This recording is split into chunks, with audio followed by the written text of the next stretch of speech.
Hello, this video follows on really from my Learn As You Play Flute videos, and I'm going to be looking at a piece by Handel which can be found in this book, First Repertoire Pieces for Flute by Peter Wastall.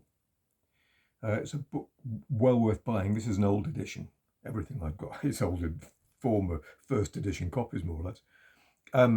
It has a red cover now, and I think a white middle. It's been slightly updated, but it's essentially the same thing. So this is Handel's Giga from Sonata in F Opus 1, number 11. It was always in the tradition of things that composers, particularly during the Baroque period, started their compositional careers with a printed set of sonatas for solo instruments and continuo. Continuo, of course, is harpsichord. And the solo instrument could either be violin or oboe or flute. So this is from Handel's opus, Sonata in F Opus 1, and it's the Giga.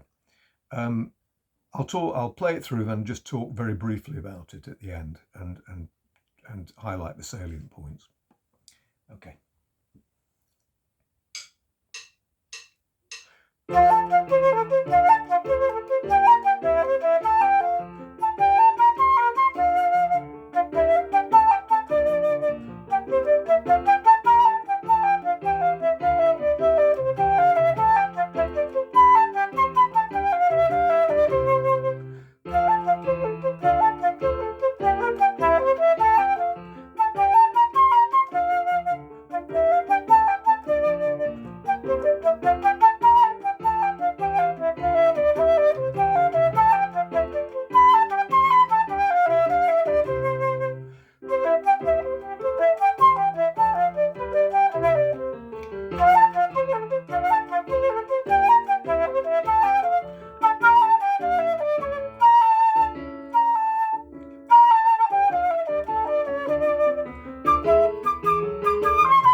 Right, so that really whips along. That's very fast. It's in 12/8 time.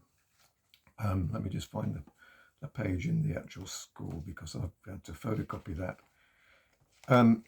So you can see what it looks like on the score.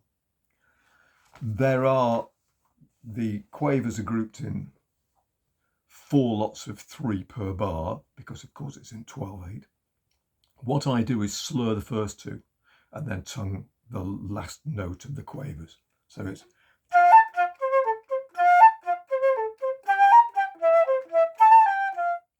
like that. From bar 5, essentially it's first part is to do with arpeggios, then it becomes scale oriented. So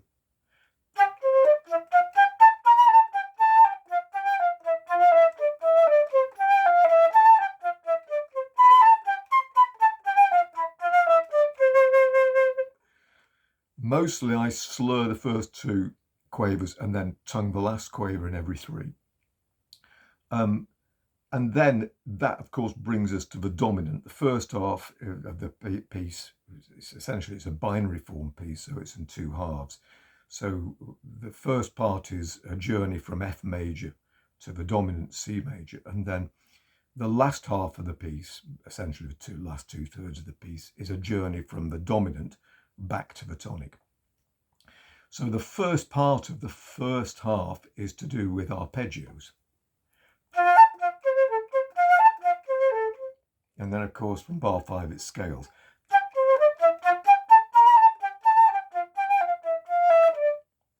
And that's essentially what it is. The arpeggios are basically F major arpeggios, and the scales are essentially F major scales. So remember, you have B flat in the key signature, so just watch the B flats. Second half of the piece begins with the same arpeggio motif, but in a different key, this time in C major.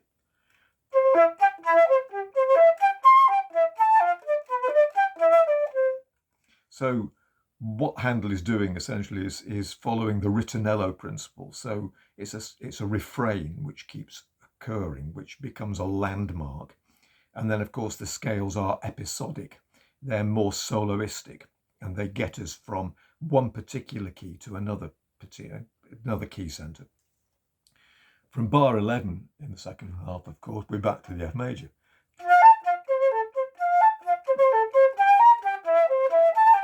And it changes. The whole mood changes.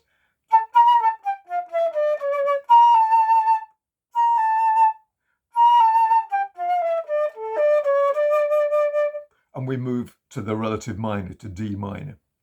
Be careful of that, because in the music, if you're able to get hold of the music, you'll find in this that you have contrasting sections.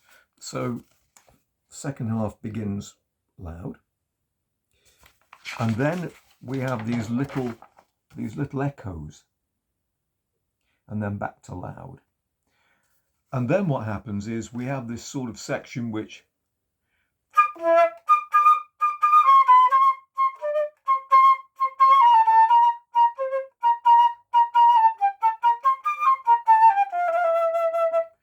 is to do with sequences. Sequence, of course, is a melody which appears either the same melody which appears up a notch or down a notch. You can hear how that's going down, and it's driving us back towards C major again. And then from the end of bar 19 to 20, we're back on the scales. So the episodic material happens.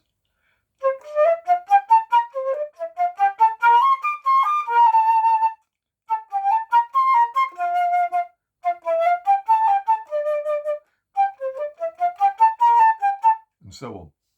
So it's structured very carefully with this ritornello and these episodes. The slurring is mostly like the beginning, with 3 quavers, slur the first 2, and then tongue the last of the 3. Towards the end, we have some little ties here. Let me see if I can find them.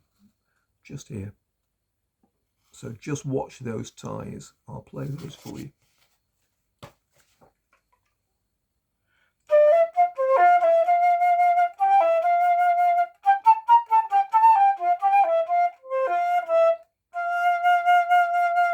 They serve as a kind of break, a break as in slowing down.